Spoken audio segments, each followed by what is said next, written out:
We can develop more of a passion for truth in a fake news world because we follow Jesus, who is the very personification of truth. So it's not simply a question of us being concerned about truth.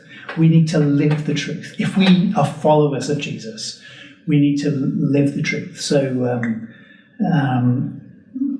trustworthiness, integrity, honesty are just core to who we must be as Christians. It's not simply a question of sharing things that are true, but embodying truth in every area of our lives. And I think that is so absolutely fundamental. And to have our eyes fixed on Jesus, who is the personification of truth.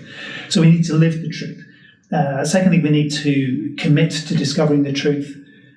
We need to read and study and think, question things that we see in order to discover what is the truth that's being said about something.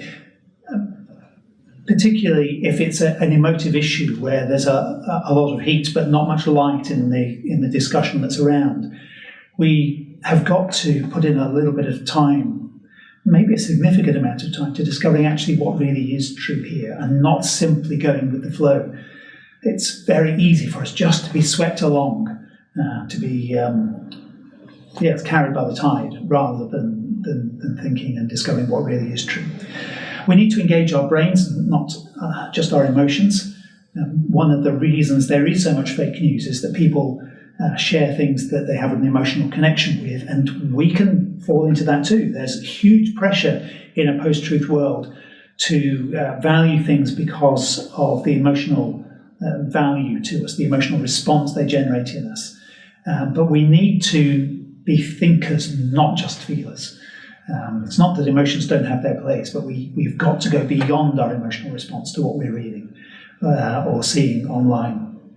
And then we need to actively resist our confirmation bias. All of us have confirmation bias, that tendency to approve of, to trust information that fits with our preconceived ideas and to dismiss things that challenge it. So we need to actively resist that and say, there's this tendency in me to like what I'm reading because it fits, but is it true? Or conversely, there's a tendency, an instinct within me to dismiss that because I don't like it. But does that mean it's not true? So we have to take some very deliberate steps. And then related to that, we have to actively break out of our filter bubbles. The algorithms on Facebook and other social media platforms are designed to give us more of what we want, more of what we've already clicked on, more of what we've liked, and therefore we're going to get more and more and more of that. And so it just reinforces the little bubble that we're in, and we have to take very deliberate steps to go out of that, to read people from different perspectives, read people from a different political angle, to read people who are not Christians, so that we actually hear what's really being said rather than the second-hand, maybe very dismissive reporting of them from the Christian media or whatever. As we've said in responses to other questions here, all truth is God's truth. We don't need to be scared of truth, but we do need to actually do some work to find it.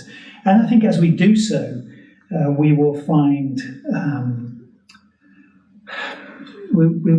our faith growing, because we will come across things that we have to say, okay, this is challenging to me. How does this fit with Scripture? And it will deepen our understanding of Scripture. It will deepen our understanding of the world.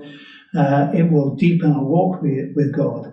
And it will enhance our impact on the world around us, because we will be seen to be people of truth and people of integrity, but also people of grace.